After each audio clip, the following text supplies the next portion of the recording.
You're talking to the Rolex wearing, diamond ring wearing, kiss stealing, wheeling dealing, limousine riding, jet flying, son of a gun, and I'm having a hard time holding these alligators down. You are watching the leaders in full immersion gaming, and this is the pregame show only on the NBL Network.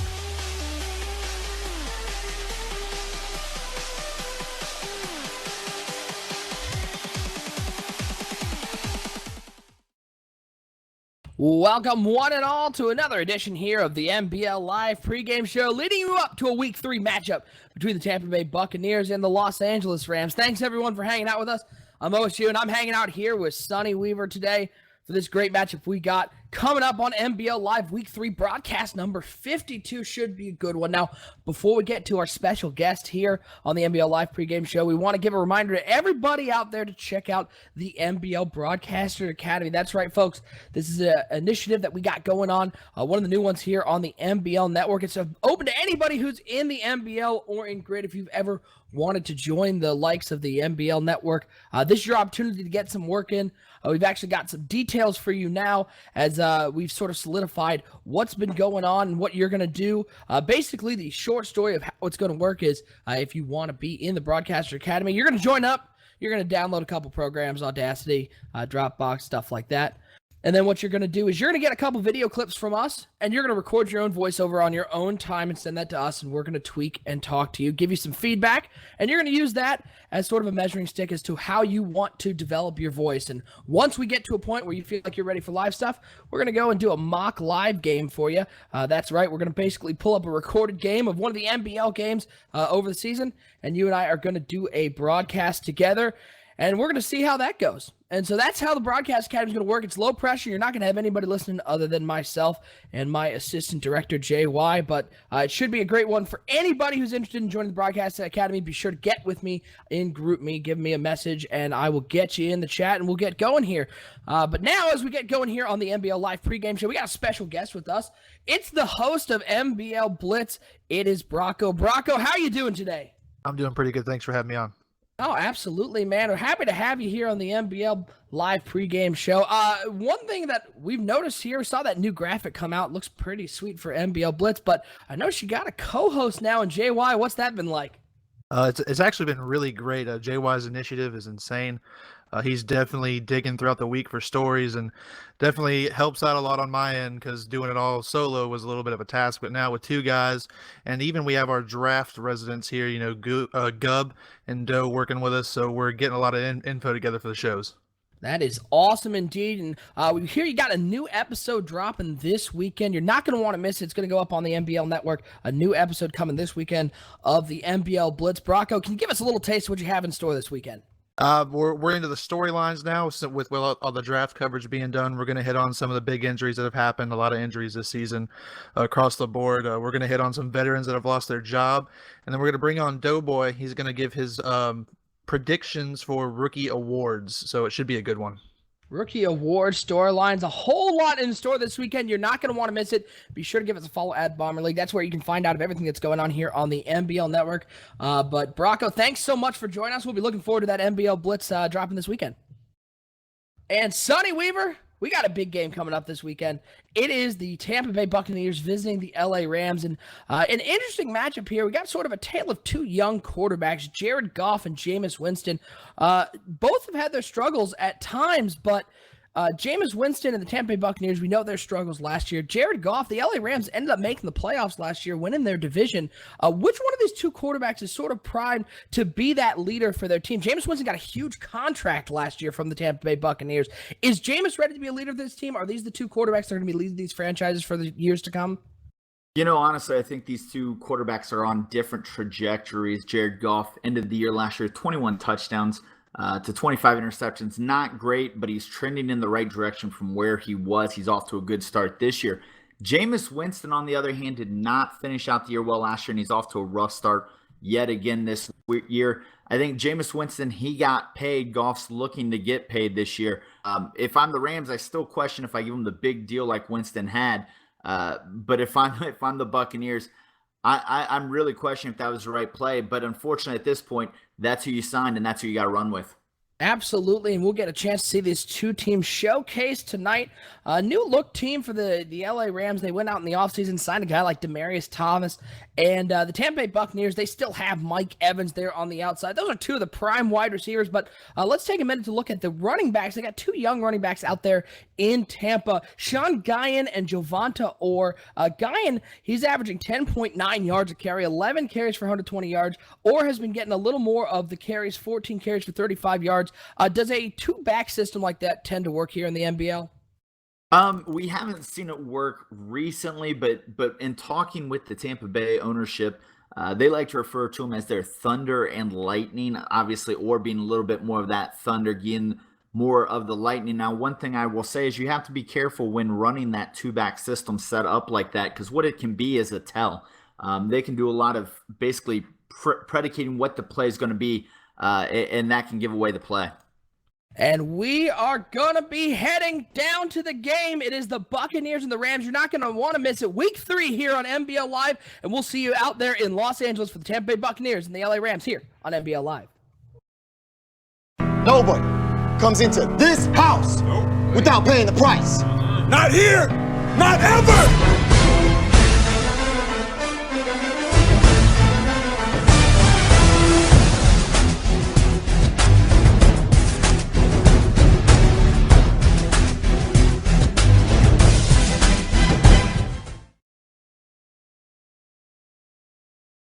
And we are live here in Los Angeles for today's game between the Tampa Bay Buccaneers and the LA Rams. Thanks so much for joining us. I'm OSU, and I'm hanging out here this week with Sonny Weaver. And Sonny, we got two teams sort of heading in different directions. The LA Rams 2-0, the Tampa Bay Buccaneers 0-2. Does the Tampa Bay Buccaneers have a chance in this game? It's a road game against a team that made the playoffs last year, and this Buccaneers team has certainly struggled.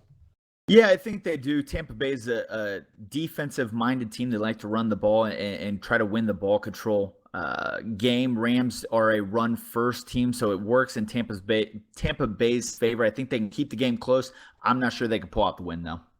Tampa Bay is going to get an opportunity to come here on offense first, taking the ball first. We're going to get our first opportunity to see Jameis Winston. I want to give a big shout-out to everybody who's hanging out with us, chat, especially those over in our league, The Grid. We know they had their draft tonight. Always an exciting time to be in the draft, especially in the NBL and in The Grid. So a shout out to everybody who's hanging out with us in the chat as we get to see Jameis Winston come out. I formation for him. He's got one wide receiver to each side. Under center for Winston. It's going to be a toss play to Veal, and that one was immediately snuffed out. Great play there, and that's Robert Quinn on the edge. What a great young player he is for this LA Rams defense. Yeah, and Quinn partners up with Aaron Donald to create a very fearsome right side of that, that defensive line. That combo there really makes people block them one-on-one, and that's just not something you can do with two of the better defenders in NBL. Jameis Winston coming out 2nd and 13. He's going to be under center once again with two wide receivers. Looking to get back some of the yards that was lost on that first down play, a loss of 3 on that one. Udeze coming in motion. It's going to be Winston dropping back to pass. It's going to be underneath to Udeze, and it is complete. It's going to be a nice 7-yard gain there. A safe throw there for Winston. It's going to get that to a 3rd and manageable. It's a smart throw and a great play call. 6'4" man out of Southern Miss. He's a 3rd-round pick, but he's really developed into really the number 1 guy there. Many people thought that would be Mike Evans, but Udeze's kind of becoming the guy that Winston likes to target on these big downs. And we talked about the 2-back system that Tampa Bay has. Well, we've just seen the 3rd back, Jameek Veal. He is a 2nd-year pro out of Georgia. Going to get to see some more of him as Orr is now in the backfield. 3 wide to the right, 1 to the left for Jameis Winston in the shotgun formation. Overseeing this offense. He's going to be dropping back to pass. Pump fakes to the screen. Throws it down the middle of the field to Austin Safarian-Jenkins. And it is complete. Big gain there on 3rd down. And once again, Jameis Winston, a little rhythm here, making a nice throw down the seam. Cover 2, the middle of the field vacated, and it was a wide open throw there. Winston saw the guy, delivered the ball. Good throw, good catch. And that's something that Jameis Winston has definitely been working on in the offseason. He's been known to be prone to a couple turnovers, but that was a nice throw there. Made the safe throw and made the correct throw and able to complete that one for a 1st down as they're in enemy territory on the 42-yard line. It's going to be Winston coming out once again. He's going to be under center with 2 wide to the right and 1 to the left, and Jamik Veal in the backfield. It's going to be a play action, and he's going to be hit as he throws. They're going to say his arm was moving forward. It's an incomplete pass, but lucky to not have that one pop out for a fumble. Yeah, and what LA did there was they overloaded the backside. There was no tight end to block on the backside. They brought the extra defender, and that was wide open off the play action. So good defensive call against that play. Tampa Bay certainly not shy to throw some balls downfield. They're running a lot of things down the middle of the field, looking to get some of those chunk plays. 2nd and 10 for Wentz. He's got 3 to the left, 1 to the right. And Veal in the backfield as he is under center once again. Ball's on the 42-yard line as we are nearing 4 minutes to go here in the first quarter, bringing a man in motion. And LA sees something there, and they use one of their timeouts. It looks like they weren't particularly comfortable with that man coming in motion over to the right side. And that's curious there to use one so early. So it must have just been a really bad play call for that set. But they use one of those precious timeouts as it looks like a different play coming out as James Winston is under center. He's got 3 tight ends to the right. It's going to be a handoff to Veal coming down the middle. Really nothing there. Looked like he might have missed a hole over there on the right side, but only a 1-yard gain. The tackle by Aaron Donald's going to bring up a 3rd and long after Tampa Bay had something going early. Veal too quick to try to hit the hole there. The hole was to the right. He tries to cut back left, waiting for something to materialize. If he was just a little more patient, there was a big hole to the right. He'd be looking at a much better 3rd and 5, 3rd and 6 here. Absolutely one of those things that young running backs struggle with in the NBL is getting some of that patience. They always want to hit that hole quickly as James Winston's going to come out. He's got 2 wide to the left. He's going to be dropping back to pass here on 3rd and 10. He rolls to his right, trying to get away from the pressure, but he's unable to do it. He's able to get that ball off, but an incomplete pass. Curious play call there. Didn't look like there were a lot of routes running past the sticks. It's going to force a punt for Tampa Bay. Well, the curl route was there. It sat down right in the zone, and it may have been a little short of the sticks, but it was open. But Jameis Winston started rolling right a little too early there, and he couldn't see the backside curl. The punt is up, and it is into the end zone. It's going to be a touchback, and it's going to be our first opportunity here to see Jared Goff and the LA Rams. They're sitting here at 2-0 atop that brutal NFC West division. They have a good opportunity, though, this year to win that division, don't you think, Sonny? Yeah, the division's having some early season struggles. Richard Sherman goes out for the year in Seattle. And obviously the Cardinals are off to a slower than anticipated start. I think the Rams, a win here tonight can help propel them to the front of this division as well as one of the top seeds in the NFC. Handoff there right over the left side. It is Todd Gurley. He's going to get 3 yards there. The LA Rams started off with a win over the Cleveland Browns and then faced another AFC North team in the defending AFC champion Pittsburgh Steelers. They came away with a 20-17 win. That had to be a great confidence boost for this young team.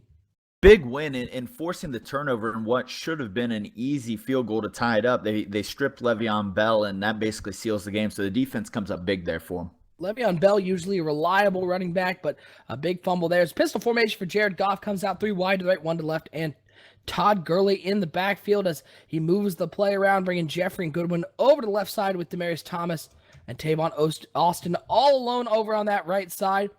Looks like a play-action pass to Gurley. He's going to be looking to throw, but the blitz gets there and is able to take him down. First sack of the game, a big 7-yard loss. Goff standing in there looking for something to come open, but that blitz just got there too quickly. Yeah, and 4 guys coming on 5 blockers. 2 guys came free right off the bat. And right now, if I'm Jared Goff, I'm a little upset in that line because really you should have had more time than that. He turned around and they were right in his face off the play action. A missed assignment there. It leads to a sack. It's going to bring up a 3rd and 17 here for Jared Goff and the LA Rams with 2:26 to go here in the first quarter. Scoreless game here in LA, and we appreciate everyone hanging out for us. Looks like it's just going to be a handoff to Todd Gurley, making the safe play. Gurley unable to get anything there. He loses a yard, actually. It's going to bring up a 4th and 18, but looks like that they just didn't want Jared Goff to turn that ball over, and they're just going to punt this ball away. It's hard to nitpick on 3rd and 17. Maybe a draw play draws them upfield with the pass rush rather than going straight to the run. But either way, a little bit of a give up there. The punt is up. And it's a boomer back inside the 20-yard line. Is it going to stop? It will not. It goes all the way to the other end zone. What a leg there. That is Johnny Hecker with a big punt there. It is a touchback, but what a leg this guy has. Yeah, I thought it was going to be a big mistake there not fielding that punt. Turns out to work out in their favor by roughly a yard. That really could have been a huge. Yeah, it could have been a huge change of field position there. They do indeed flip the field, though. It's going to be a 20-yard line for Jameis Winston coming out for his second stint leading this offense. He's going to be in the backfield with Veal and Safarian Jenkins. He's got 2 wide to the left and 1 to the right here on first down. It's going to be a handoff to Veal, and he's got a little room over there. And once again, he does take the hit, only about a yard there. But it looked like if he cut that ball back inside, as we mentioned earlier, Sonny, no patience there from the young back. He could have had a lot more on that run. Veal is lacking the vision that we really need to see out of this back. I would look maybe to Orr or Guillen at this point because Veal does not look like he has it today. 2nd and 9 for Tampa Bay. He's got 2 wide to the left and 1 to the right. Jameis Winston in the shotgun once again with Veal. See, he's changed up the play. He's got Mike Evans all alone over there on that right side. Be sure to watch that matchup as Mike Evans, still one of the premier wide receivers here in the NBL. It's going to be Winston dropping back to the pass. Corner blitz was coming. He's able to get it off to Safarian Jenkins, but takes a big hit and unable to come up with that one. That looked like it was man coverage all the way, and a nice tackle there on the right side. You got to stand in there. You know you're going to get hit. Evans was going to come open on that corner route, yet he throws out to the flat to a dangerous throw there. Jameis Winston trying to convert a 3rd and 9 here. He's got 3 wide to the left and Orr in the backfield with him. He's been dropping back to pass once again, and the pressure gets there again. This Tampa Bay offensive line having trouble keeping Jameis Winston clean. Lucky once again to get that ball off. It's going to bring up a 4th and 9, but this LA Rams defensive line, it's one of the best here in the NBL. Yeah, like we talked about earlier, Quinn and Aaron Donald, 2 of the young, really, Donald not so much young anymore, neither is Quinn, but 2 of the more dominant players on the defensive line in NBL. Punt is fielded back at about the 30-yard line, and it's going to be taken up to just past the 40-yard line to the 41 by Tavon Austin. That's where we're going to get to see Jared Goff once again. We want to remind everyone to go ahead, give us a little like here below the video, and as well as give us a follow at Bomber League. That's where you can find out everything that's coming up here in the Madden Bomber League news, notes, and of course our NBL live schedule. You don't want to miss all the great broadcasts we have this year. Our 3rd straight broadcast, and it is a good one here between the Rams and the Buccaneers. 0-0 here as we're about a minute to go in the first quarter. It's going to be a handoff to Todd Gurley. Nowhere going. He's going to actually get maybe a yard there. We'll call it a 2nd and 9. Todd Gurley, a guy, high expectations coming in, but he's really had trouble getting it going this year. Yeah, and Gurley is somebody that coming out, we thought his career was going to be a little more I guess, prosperous than what we've seen so far. He still has plenty of time, but yeah, he's just not really shown that. And I think I would put more of that on the offensive line they've surrounded him with and the weapons rather than Gurley himself. Dangerous throw over there on the left side by Jared Goff. His first pass, he's able to get away, but it is caught over there by Jeffrey just past the first down. Benny Benaquire there coming over on the tackle, but a dangerous throw. It looked like there was a chance for him to jump the coverage, but a nice job there by Jeffrey to jump in front of the defender and make sure there was no turnover there as Jared Goff on first down, just on the 48-yard line into enemy territory. He's going to be under center with 2 wide to the right, 2 tight ends over to the left, and Todd Gurley in the backfield. It's going to be a play action goal. He's going to throw it over the middle. He's got a man wide open over the middle, and it is complete down to the 30-yard line. A little just pattern right over the it was Martellus Bennett with the catch there. A name we haven't called yet, but he makes the catch there. Gets it up to the 30-yard line. That's going to take us to the end of the first quarter. Yeah, big catch for the former New England Patriot. Now, something to watch. Tampa Bay likes to run out of base formations. Even in 3 wide receiver sets, they like their personnel. They think they have some speed in the linebacker core. So it makes them a little more stout in the run game, but does leave them susceptible to have linebackers running on slot receivers. And, of course, this Tampa Bay team not afraid to blitz as well from that base formation. We've seen a lot of blitzes so far. The pressure has gotten there, but Jared Goff able to complete 2 passes on this drive. As we're here in the second quarter, Jared Goff, 1st and 10, ball's on the 30-yard line. He's going to be in the shotgun. He's got 2 wide to the left, 2 to the right. Here on first down, facing a 3-man front. Goff, he's just going to hand it off, and it is right up the middle. It's going to be a 3-yard gain. That's our first chance to see West with the carry. It's 3 yards up the middle. It's going to bring up a 2nd and 7. Kendrick West, the special 3rd down back, comes in early, gets a quick handoff there. Good run on the play. Former Kansas City Chief, Jared Goff, coming out in the shotgun formation once again. 2 wide to the right, 2 to the left. He's going to be sitting here at the 27-yard line. It's a play-action pass, and it's a throw once again over the middle and wide open. There it is, complete down to the 5-yard line. Again, one of those little dig routes over the middle, and it is complete. It's going to bring out a 1st and goal. A nice throw there by Jared Goff. So far, they've found some success across the middle of the field, and that's why I think they're going to keep attacking on this Tampa Bay defense. as we bring up a 1st and goal here, our first opportunity to get in the red zone for either team. It's going to be Jared Goff breaking the huddle. He's going to come out with Todd Gurley in the backfield, 1 wide to each side and 1 tight end. 1st and goal, looking to punch this ball in and put 6 points on the board. It's going to be a toss to Gurley, and Gurley is stuffed right away. Only a 1-yard gain on the toss play there. Gurley known for his speed, but it looked like Tampa Bay was completely prepared for that toss play. Yeah, here in the red zone, I'd like to see them maybe get behind their offensive linemen and try to ran up the middle instead of trying to get outside. You got these powerful linemen. Let's use them here. Once again, Goff coming out under center with Todd Gurley in the backfield and 1 wide receiver to each side. Looking to punch this ball in. Ball's on the 4-yard line. Man in motion. He's going to be dropping back to pass here. The Blitz gets there. And actually, it was just one of the defensive linemen making a great move on the inside and is able to hit Jared Goff as he got that ball away. It's going to bring up a 3rd and goal. We've talked about Aaron Donald and Robert Quinn. Now another one of the top linemen in NBL, Gerald McCoy, busts through the line there, overpowers that right guard, gets to the quarterback without much effort needed. Gerald McCoy, big boy right there in the middle, able to make a nice move on the guard and get to the quarterback. This is a big moment here for the Tampa Bay defense, trying to force them to kick the field goal as Goff's going to come out shotgun formation with Todd Gurley. He's got 2 tight ends and 2 wide receivers. Play clock running down under 5 seconds. And the LA Rams are going to use another one of their timeouts. They didn't like something they saw, and it's curious that they've had to burn 2 of these timeouts pretty early. It's curious when they're using the timeouts too. It's plenty of time. It's just not the right personnel. But this is interesting because it was on the offensive side of the ball. Absolutely there. As Jared Goff's going to come out once again in that 2 tight end, 2 wide receiver set, and Todd Gurley trying to punch this ball in. Ball's on the 4-yard line. 3rd and goal. We're at 4:37 to go here in the first half. He's been dropping back to throw once again. It is complete over the middle, but a great job there by the Tampa Bay defense, playing those sticks hard, making sure he doesn't get into the end zone. It's going to bring up a 4th and goal, and the field goal unit is going to come out definitely disappointing for this LA Rams team, who definitely wanted 6 points out of that one. The ball's down. The kick is up. The kick is good, and it is a 3-0 lead for LA, but if you're Tampa Bay, after getting gashed for a couple of big plays, you got to be really happy you only give up 3 points there. Yeah, and we talked about it coming into this game. Tampa Bay's a team that likes to play solid defense and try to run the ball. They haven't had a ton of success running the ball, but so far the defense is holding up their end of the bargain. So they've got a shot here. We haven't seen the deep shot to Mike Evans yet. I'd maybe go play action deep shot here and see if you can't try to beat him deep.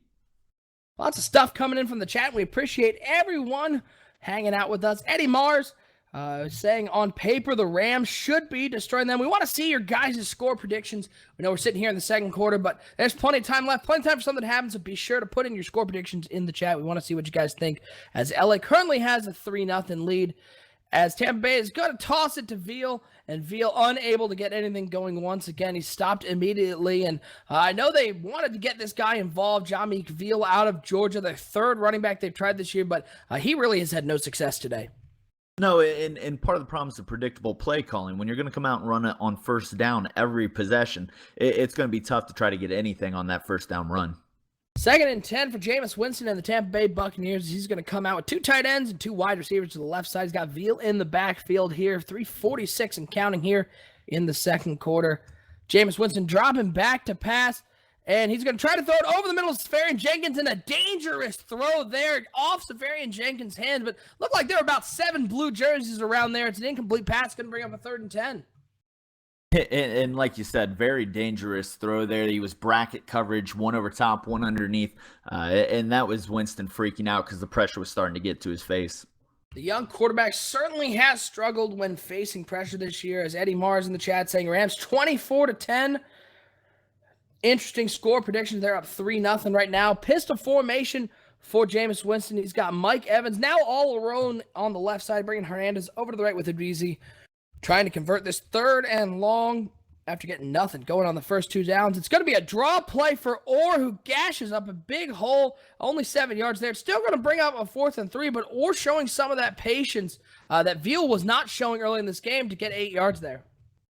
You know, I'm not actually too upset about the play call. That 3rd down draw, even in that longer coverage there, is not a bad play. A lot of teams have success with that, and I'd like to see it ran more. Tavon Austin taking this punt back, and he's got a lot of room over there on that left side. Picked it up around the 5-yard line, able to return it to the 35. Man, Austin is still one of the fastest guys here in the NBL. And it doesn't seem that this offense gets him involved much anymore. I'd like to see a little more Tavon Austin used in this offensive attack. Only 4 receptions for 71 yards on the year. You heard it here from Sonny Weaver. Hashtag we want Austin. Let's get that one going. As Jared Goff's going to come out pistol formation with 2 wide receivers out to each side and Todd Gurley in the backfield. We're nearing the 2-minute warning, 3:12 to go here in the second quarter. It's going to be a handoff to Gurley, who makes a nice cut over to the right side, able to get 4 yards there. They had some pressure coming from that left side.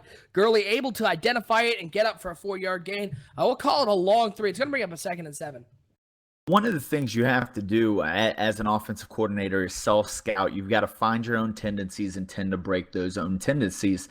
Running on first down is one of the biggest issues that you see a lot of teams have, and that's why they really struggle to run in NBL. Goff's going to come out. He's got 2 wide receivers to the left, 1 to the right in the pistol formation once again with Todd Gurley in the backfield. He's going to be changing up this play. He's going to come up under center. 2:44 and counting here in the second quarter. Ball is on their own 39-yard line as this play clock reaches 10 to go. He's going to run a play action, and boy, that ball is out, and it is down. They're saying he had his arm moving forward. I don't know about that one, but boy, he's going to remember that hit in the morning. That was a huge hit coming up the middle.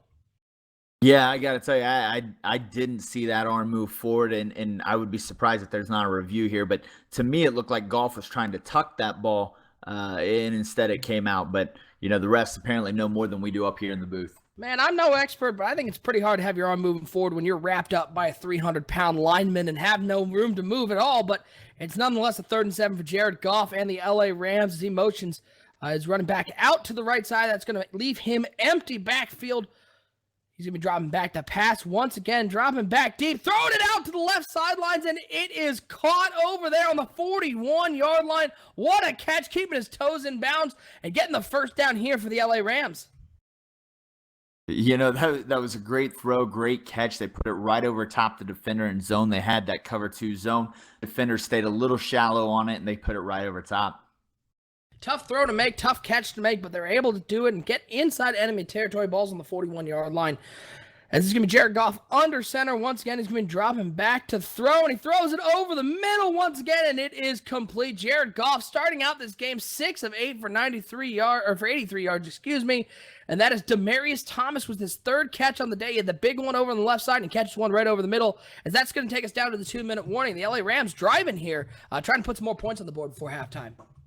Yeah, and it's important here, Tampa Bay, just hold them to a field goal. Your offense has struggled up to this point, but if your defense can come away only even up 3, you're within a touchdown, you're still in this game, you get to halftime and recoup and re-idealize what your offensive attack's going to be.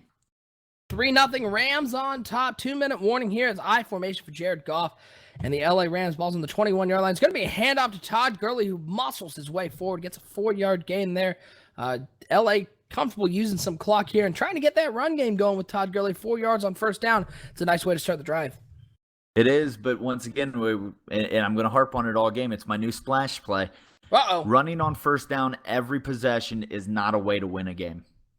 Gonna have to get a new drinking game going and everything. Pistol formation for Jared Goff. 2 wide to the left and tight end to the right. It's going to be Gurley. It's going to be a toss to Todd Gurley. An interesting little play call there. Gurley got a little bit going there, but he is taken down. It's going to bring up a 3rd and 2. But that was a nifty little toss play there, trying to utilize his speed on the outside as the clock's running under 1:20 to go here in the first half.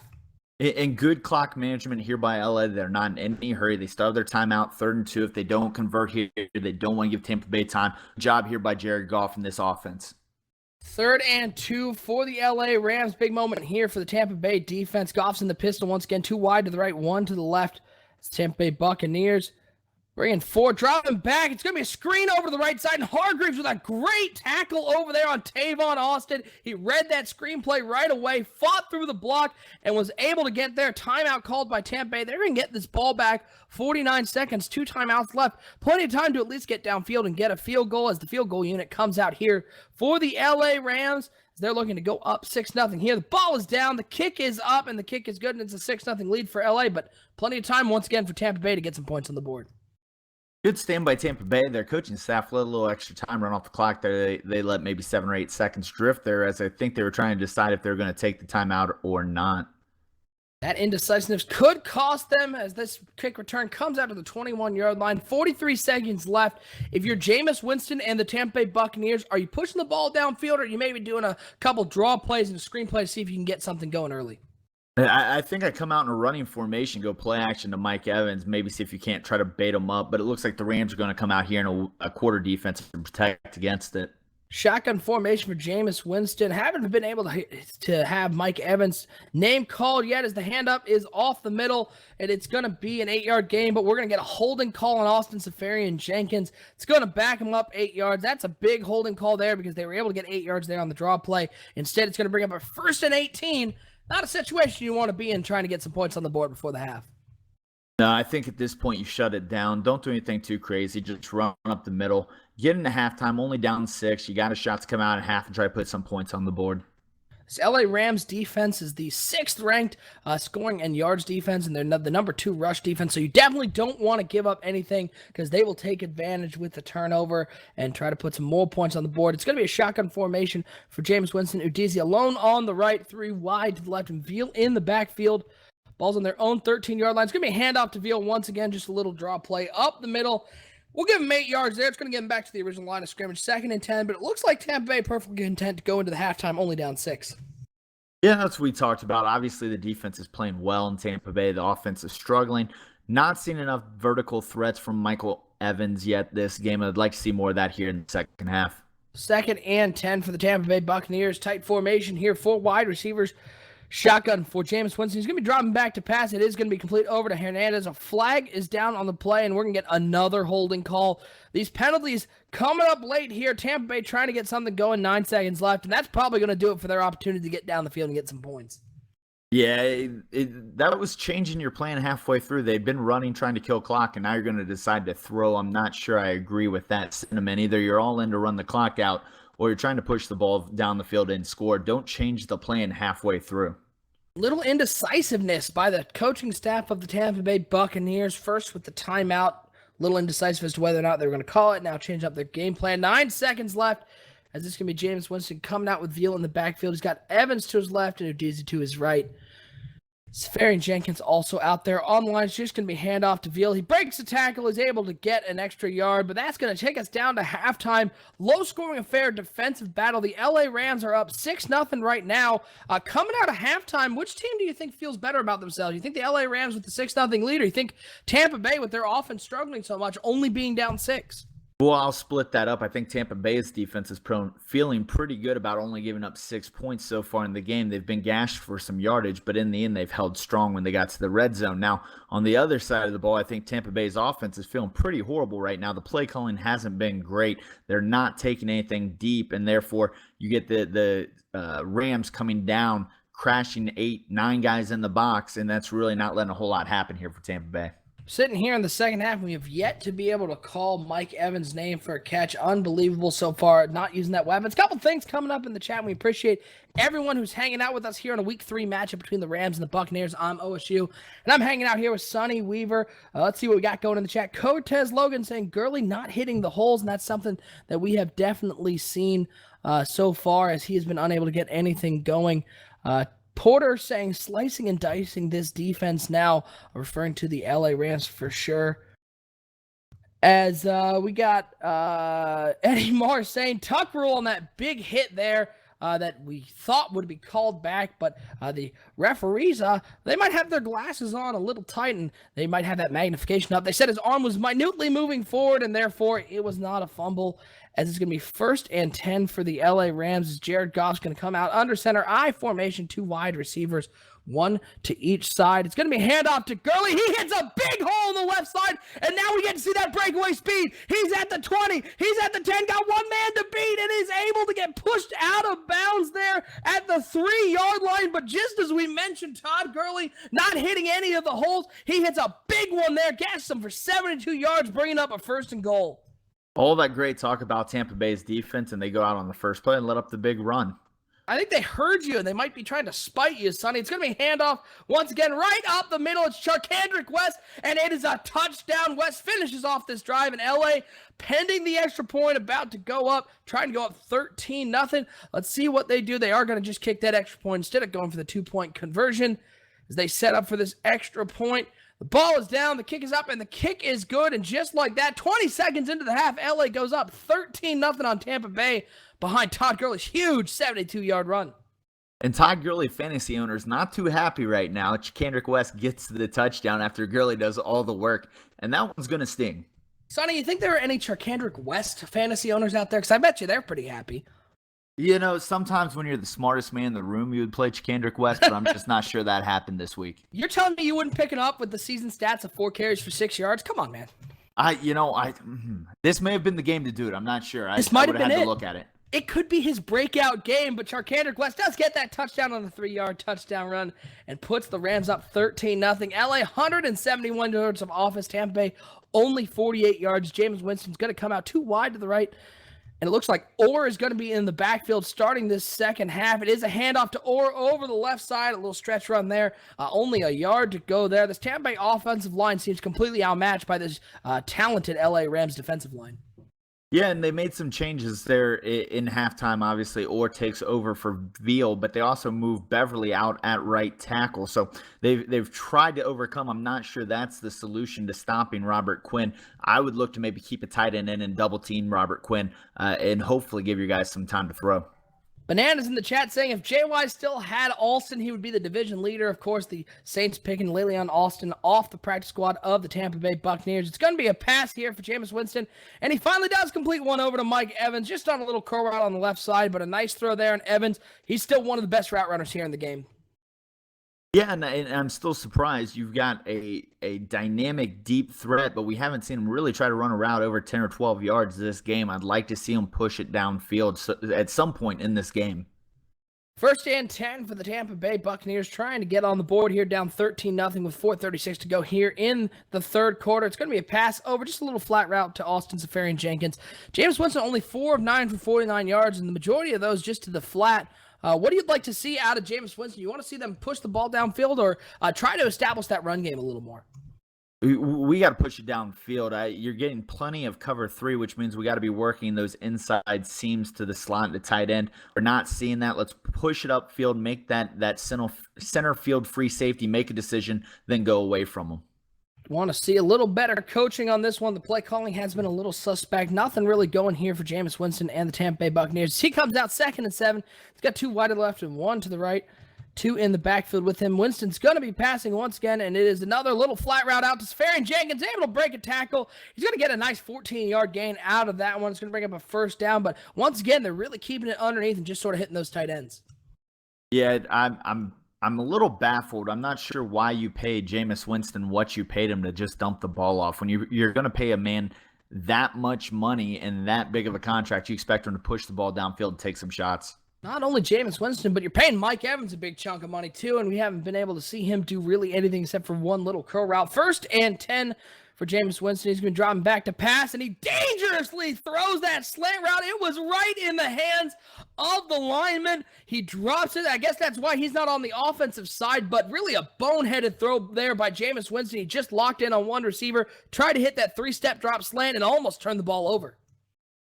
Yeah, and that's how you know that Jameis was locked into that throw before the ball was ever snapped. He never saw that defensive lineman drop him back. It was going to be catch and throw, and the lineman drops right into the path. He's lucky that was a lineman, not a linebacker, getting in front of that ball. Cortez Logan in the chat saying Tampa Bay doesn't have a sense of identity right now. Seems like they're just trying things and praying it works.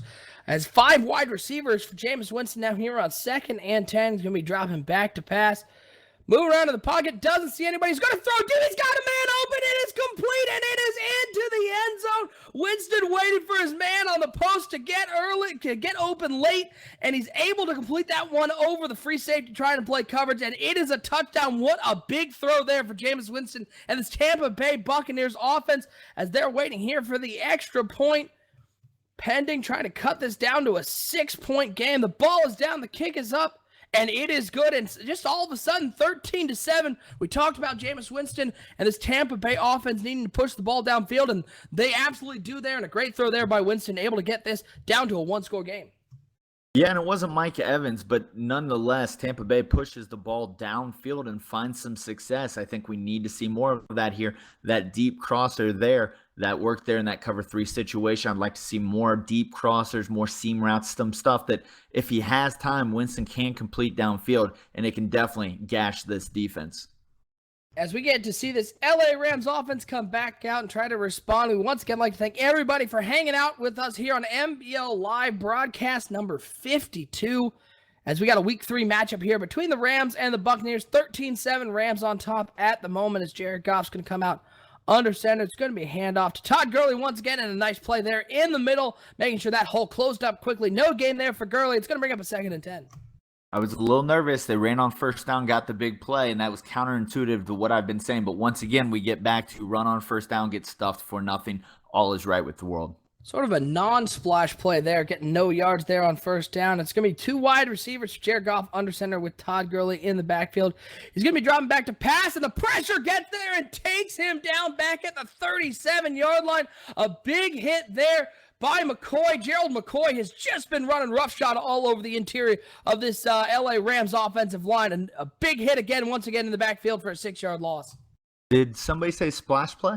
I think somebody just said splash play. Everyone Once again, Gerald McCoy doing what he does. He's been wreaking havoc all over this LA offensive line this game.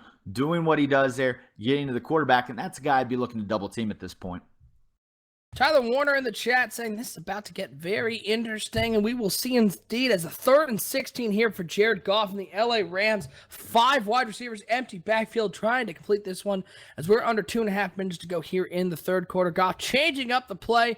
Tampa Bay hoping to get a 3 and out here as McCoy got free again. It's intercepted over the middle by Dell, and it is caught at around the 48-yard line. He's able to take it up for another 3 yards, bring it into enemy territory. But talk about the one thing you don't want to do. That was a big interception, as that one only 16 yards down the field, and great field position here for Jameis Winston and the offense to come out. Boom, another splash play. Everybody take a drink. That's good. That's refreshing. Jameis Winston under center. He's got Udeze and Evans out to the right side. Sfarin Jenkins on the left side of that line. He's got Orr in the backfield. It's going to be a toss play to Orr, trying to cut it back. But this LA Rams defense has really done a great job of bottling up this Tampa Bay rushing attack and forcing Jameis Winston to be the one who beats them. A lot of times offensive coordinators on that change of possession there, you see a play action deep shot. That's where I would have liked to go there. Really try to rattle this LA defense, push the ball downfield. Let's see what they do here. Kyle Matt Miller in the chat saying momentum turned indeed. That was a huge momentum turning play. Let's see if they can take advantage of it. 2nd and 16 for Winston and the Buccaneers. He's got 2 wide to the right and 1 to the left. Orr in the backfield. It's going to be a handoff to Orr over the left side. He's able to break a tackle. Great job there. Turn that 3-yard run into a 9-yard run. Get it to 3rd and manageable. But first sign of life here for this Tampa Bay rushing attack. Able to get 9 yards there. Yeah, and Orr appears to have better vision than what we had seen from Veal in the first half. He's finding his holes, and he's making the most out of it. One thing that he does do well is when he takes on contact, he does fall forward for an extra 2 or 3 yards, and we're starting to see that in his yards per carry totals. Yeah, absolutely. Or 14 carries for 35 yards coming into this game. Not a lot going, only along 7 yards. It's going to be an I formation here for Jameis Winston. He's got 2 wide to the left and Orr in the backfield. Wanting to convert this one. It's going to be a handoff to Orr, and he converts it and more. Able to get 11 yards on that one, or 5 carries for 24 yards. That might be his biggest one of the day, though, converting that 3rd down. Yeah, and what we just talked about, he makes a good cut there. He sees the line crashing inside. He works outside, then back inside. Now, it's important here, Tampa Bay. You've got to come away with 6. You're not sure you're going to get back down in this area later in this game, so score here. Trying to take advantage of the interception as they're down to the 32-yard line. Winston under center. He's got 2 wide to the right. It's going to be a play action where he's sliding over to his right, and he throws it over the middle to Udeze, who takes a big hit over the middle and unable to come up with that one. Did a big full flip. I go that 6.5 on the dismount. It's an incomplete pass to bring up a 2nd and 10. But they're getting smarter. They run the play action and take the deep shot there on first down. They got the man coverage. Tight coverage there, but they did get the man coverage, giving them a chance to make the play downfield. I like the play call there, even though it didn't work.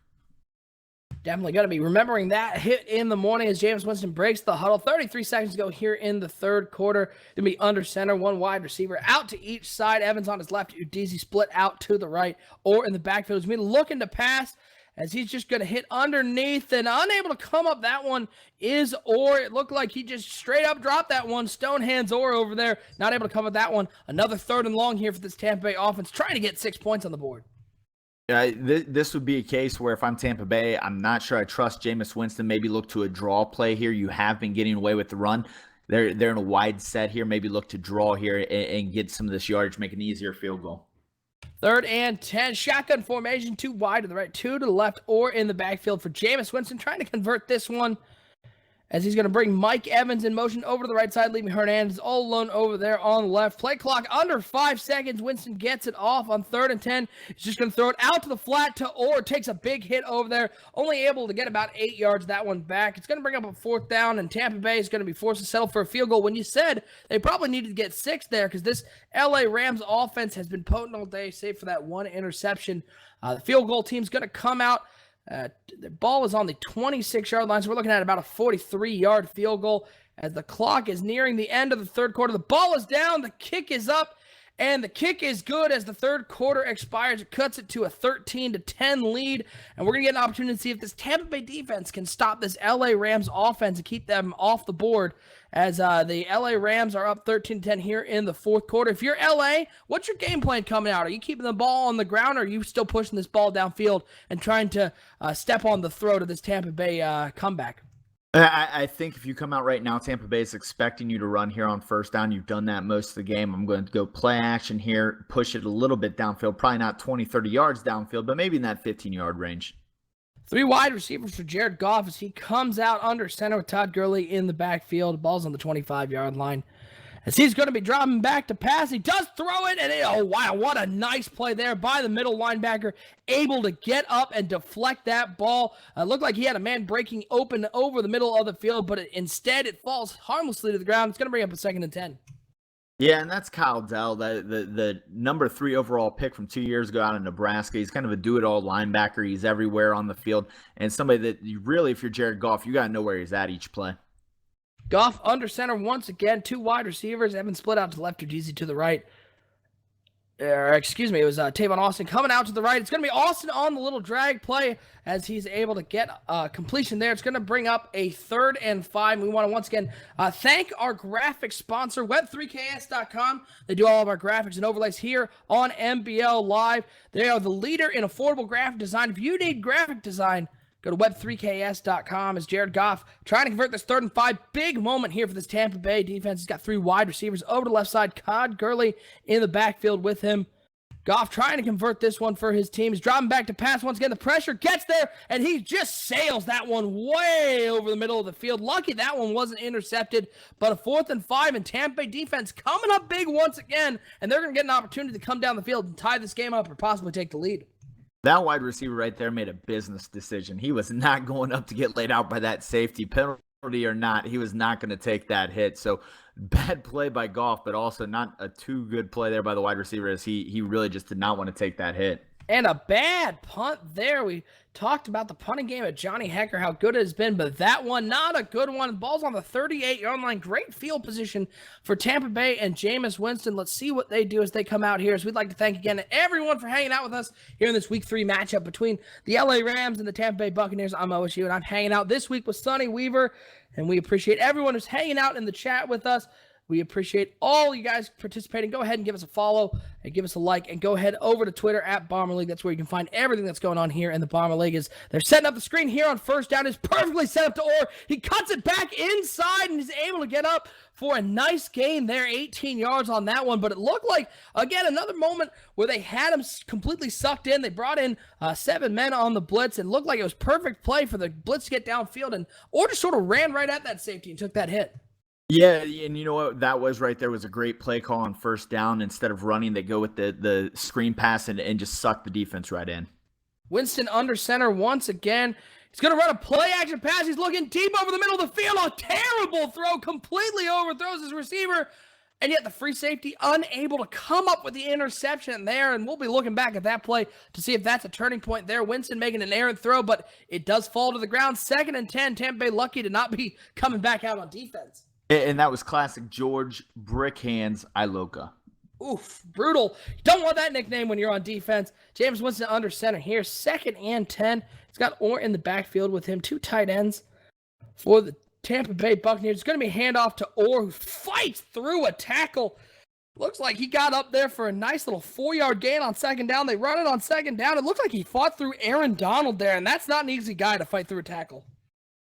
No, Aaron Donald, one of the most powerful linemen and players in general in NBL. Now, if Tampa Bay here, you've got to score. I don't get complacent. Try to get 6. We're not sure how long this offense is going to play this bad. You've got a chance here to score. Try to put some points on the board here. Not a whole lot of time left in this game. You got to figure something out. Play clock down under 10 seconds. The ball's on the 42-yard line. Tampa Bay forced to burn a timeout, and as a team who's currently down 3 looking to come back, those timeouts are valuable, and using one of them here with some indecisiveness on the play call, that could come back to bite this team late in the game. Yeah, but you had to take it there. We can't go from 3rd and 6 to 3rd and 11, so we got to convert this short yardage here. It's 3rd and medium, definitely doable. 3rd and 6. Ball's on the 42-yard line. They're probably just out of field goal range. Would be a 59-yard field goal from this point. So they're looking to convert this first down and try to get 6 on the board as he's got 2 wide to the left, 1 to the right. Winston going to be dropping back to pass. He throws it to Hernandez, and another one. Lucky that one wasn't intercepted. Looked like Winston just sort of locked in on his receiver there and tried to muscle it in there on the little sit route, but was not getting any of it here. It looks like they might be attempting a very long field goal. They are. It is on the 42-yard line. That is a 59-yarder. They do have a little bit of wind with them, trying to tie this game up. As we wait the kick, the ball is down, the kick is up, and it's going to fall wide left. No good. Interesting there. They go with the long field goal there. Sonny, do you agree with the play call, or do you try to flip the field and try to pin them deep with a punt? You flip the field and punt. Now you look here at the 49-yard line. If you're Jared Goff, you got to go roughly, 20, 25 yards, something like that, to put more points on the board. Not a good play call there by Tampa Bay. Coaching decisions once again might come up to bite them as we're under 4 minutes to go here in the game. Jared Goff under center. He's got 4 wide receivers and Todd Gurley in the backfield with a 3-point lead. Goff's going to be dropping back to pass, and the ball is out. Goff is hit. The ball's out. Gerald McCoy picks it up. Big boy is running. He's down to the 15, the 10, the 5, touchdown. Big Hoss running it in for Tampa Bay. Gerald McCoy's been big all game, and disaster strikes for this LA Rams offense as Jared Goff gets hit and fumbles the ball, the second turnover of the game. Tampa Bay up 16-13, just waiting for this extra point to go off for the Tampa Bay Buccaneers, trying to go up 4 as the ball is down, the kick is up, and it is no good, and that is huge as it keeps it a 3-point game. But let's talk about Gerald McCoy showing off that 5'9", 40 speed, getting to the end zone. We're going to change Gerald McCoy's nickname to Gerald Splash McCoy, as all that guy does is create splash plays. This time he didn't force a fumble, but he picked that thing up and ran with it for the touchdown, so the big boy can move. And what we've talked about this game is Tampa Bay's defense and how they've kept them in this game. Now you've got Tampa Bay's defense giving them the lead. It's going to come down to, can Jared Goff and this LA offense find a way to score? They haven't scored since the second quarter. They've got to find a way to score right now. How big is that missed extra point, though? Could that come back to bite this Tampa Bay offense? It very well could. That could be the game right there. So they got overexcited. We'll see how it ends. 16-13, Tampa Bay on top. Goff throwing it over the middle. It's intercepted by Wiley. A big, massive overthrow there by Jared Goff. Probably still reeling from that big hit. And the third turnover of the game gives Tampa Bay the ball with a 3-point lead and great field position. They have an opportunity to seal this one. And just LA has fallen apart here in the second half. Yeah, the meltdown in LA is real. Jared Goff only threw 2 interceptions on the year coming into this game. He's already thrown more than that in this game. A guy looking for a new contract, that kind of play is not going to get it. A lot of people in the chat predicting overtime, and that pick and for the Tampa Bay defense trying to keep it out of there as the handoff is to Orr over the left side. He gets 6 yards on that one. It's going to bring up a 2nd and 4. Tampa Bay with a 16-13 lead. And Tampa Bay, they really have kept it clean. No turnovers for Jameis Winston in this offense. They're up over 173 yards of offense. So Jameis Winston has done a great job keeping the ball out of the defense's hands. 2nd and 4 as he splits Safarian Jenkins out to the right side. He's got Orr in the backfield. Mike Evans all alone over on that left side. It's going to be handoff to Orr right up the middle. And 3 blue jerseys there to escort him quietly to the ground, only a yard there. It's going to bring up a 3rd and 3, a big moment here for this LA defense, trying to stop them and keep this a 1-point game. Yeah, Orr runs right into Aaron Donald there, and that's not the place I want to be running. But it's important here. You don't turn the ball over. You just run it, put 3 up here, and make them march down the field, score a touchdown to win the game. 3rd and 3 for Winston and the Buccaneers. Shotgun formation. He's back there with Orr. He's got 2 wide to the left, 2 to the right. Udeze and Safarian Jenkins split out right. Hernandez and Evans in the slot. Look for Mike Evans. Haven't called his name in a while. 3rd and 3. It's a play action pass. And he does hit Mike Evans over the middle. Comes up with a big catch on the crossing route. Able to get up to the 18-yard line. What a huge conversion here for this Tampa Bay offense. We haven't heard a lot from Mike Evans today, but he's come up big here when it counts. So big reception there by Mike Evans. Mr. Chunky in the chat saying hashtag Goff overrated. Jared Goff, definitely a tough game. 2 interceptions and a fumble. Really took his team out of this game that they were really dominating as Orr stopped for a 3-yard loss on this one as we're getting down close to the 2-minute warning for Tampa Bay. Up 3. You got to think LA is going to have to start using their timeouts after this 2-minute warning as we are down to it. And once again, we would like to thank everyone as we reach this final 2 minutes here. Week 3 matchup. Broadcast number 52 here on NBL Live. I'm Oshu. I'm hanging out with Sonny Weaver. Sonny, this game certainly has changed. It was sort of a lull there in the first half, but a lot of big of those Sonny Weaver splash plays here in the second half. Yeah, it's been a game of 2 halves here. Tampa Bay's defense has come up with a lot of splash plays. LA in the first half was getting a lot of the sacks, but Tampa Bay here in the second half has really gotten a lot of the turnovers, which has really superseded any of that first half splashing we saw happening in LA. That's 3 drinks for everyone. I'm just trying to get everybody out there. A little liquored up. 2nd and 13. It's a play action pass. Winston looking to throw it to Safarian Jenkins. Incomplete pass. They try to go with the play action and catch him off guard. Unable to get it down. And that stops the clock for Tampa Bay. And they now have to convert a 3rd and 13 or kick a field goal. Interesting play call there. You like the chance taking their throwing the ball on 2nd down? You know, right now I'm running the ball, making them use their timeouts. The offense hasn't shown the ability to score. I'm not sure why we're throwing now. James Winston under center, 3rd and 13. He's got 2 wide to the right and 1 to the left. He's got Orr in the backfield with him. Pump fake. It's just going to be a handoff to Orr, and he's going to be stopped immediately. A 4-yard loss for Orr. It's going to bring up a 4th and 17. LA uses their timeout. They are down 3 as Tampa Bay having some kicking issues today, but they're looking to convert this field goal. As the ball is down, the kick is up, and it is good. That's a huge field goal to go up 19-13. All right, LA's got 1:48. They've got 2 timeouts. They got Jared Goff reeling a little bit, turning the ball over in the last 2 plays, but they've got a shot to come back. If they score a touchdown, they can certainly win this game. Yeah, touchdown to win here, Mr. Goff. You want to get paid. You've got 2 timeouts and 1:48 to work with. That's plenty of time to get in position to score a touchdown. If you want to be paid like one of the NBL elites, you got to march your team down the field like one of the NBL elite. We certainly want everybody to hang out with us. Stick with us to the end of the game. That's where you will find our NBL Live Player of the Game. We want to hear your suggestions in the chat. Gerald McCoy certainly up there if Tampa Bay's able to pull this one out. It's going to be handoff to Todd Gurley. Try to sneak him past the defensive line, but unable to get anything there. Only a yard. It's going to bring up a 2nd down. Clock's running. Interesting play call there. Running the ball, not using a timeout. We're down under 1:35 to go. Yeah, if you're going to run the ball, you've got to be ready to hurry up. You've got to have a second play in mind for the team to get up to the line and start running it, wasting way too much time here. This is going to come back to bite LA. 2nd and 9 for the LA Rams as they have their play called. 1:26 left. Ball's on the 26-yard line. They got to get all the way down the field. That's 74 yards for you non-mathematicians out there. Jared Goff, the clock's under 1:20 to go. Goff dropping back to pass here. Completes it over to the right side. It is just a little flat route to Martellus Bennett, who gets out of bounds. Doesn't get past the sticks, though. 3rd and 1 for LA, but they do stop the clock with 1:15 to go.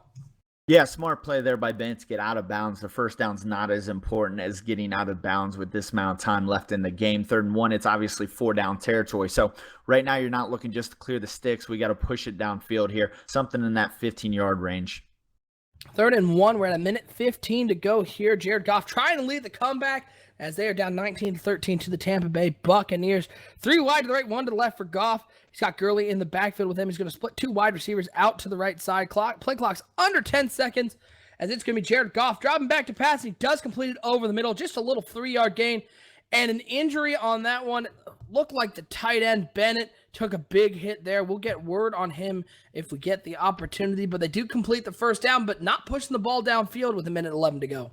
Yeah, it was Kyle Dell that went down. It was Tampa Bay timeout, and that's huge for LA there. He sort of thought it would be the tight end taking the hit, but it was the man making the hit. It was Kyle Dell. We'll get word on him when we get a moment. 1st and 10. Goff is in the shotgun formation with Todd Gurley. He's got 2 wide to left, 1 to the right. He's going to be dropping back to pass. They're setting up the screen to Gurley. Runs into his blocker, but he's got a lot of room over there on the left side. He's down to the 20, the 15, and a big touchdown-saving tackle there. But a beautiful play call, able to get it up to the 15-yard line, and the clock is running. We're under a minute to go. What a run there. Todd Gurley coming up huge, his first catch of the day. You know, if LA wins this game, Todd Gurley's going to be the man to make it happen. Takes the run to open the second half down the field. Big screen there. Let's see if they go back to him again here to try to win this game. Can't forget Charkandrick West, his 3-yard touchdown run. Might he even get the NBL Live Player of the Game. 3 wide receivers for Goff. Clock's under 40 seconds as they're content to just let this run down and see if they can get anything going. As it looks like Gerald McCoy with the penalty. It's going to be 5 yards. Kyle Dell, we're getting word dislocated hip. He's out for the game, could be out for a long stretch of time, and that's a big loss for this Tampa Bay defense. Bad news piling up quick here for Tampa Bay. 1st and 5. Goff tossing it to Todd Gurley. He's got a lot of room over there on the left side, and a huge tackle made. Looks like Gurley was just short of the first down. It looked like he might have an opportunity to get into the end zone. Instead, the tackle made over there by 2 players. It's going to bring up a 2nd and 1. LA trying to punch this one in and come out of here with a home win. You've got the timeouts here. You're only 4 yards out. If I'm LA, I spread the field and give the ball to Todd Gurley. Try to get him with a light box here. They're going with a wide formation here. Let's see if that's what they do. 2nd and 1 for LA. Ball's on the 4-yard line. 26 seconds left. This game coming down to the wire. It's pistol formation for Jared Goff. He's going to hand it to Todd Gurley once again, who is stopped at the line of scrimmage. It looked like he lost a yard on that one. It's going to bring up a 3rd and 1. They're back on the 5-yard line, but a huge defensive stand. Tampa Bay not fooled by that run play. Yeah, and they go with what I said, but Tampa Bay just not buying on it.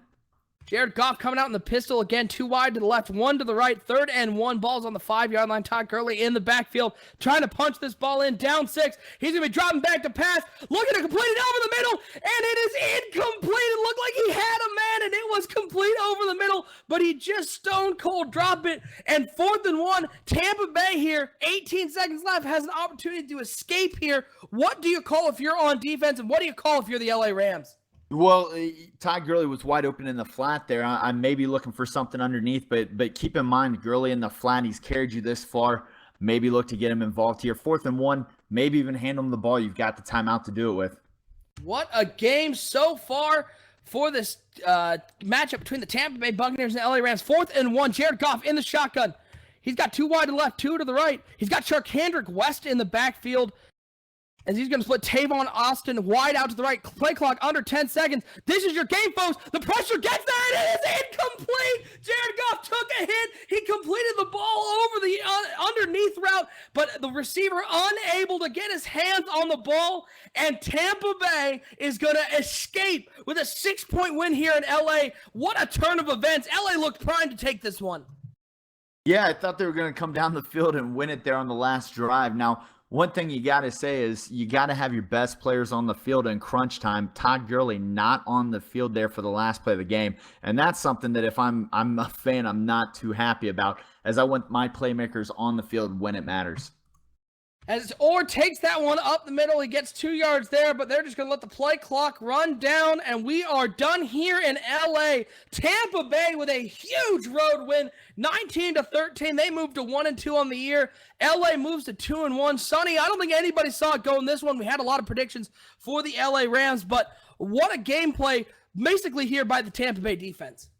Yeah, the Tampa Bay defense comes up big, like we talked about early in the first half, holding them to only 6 points in the red zone twice.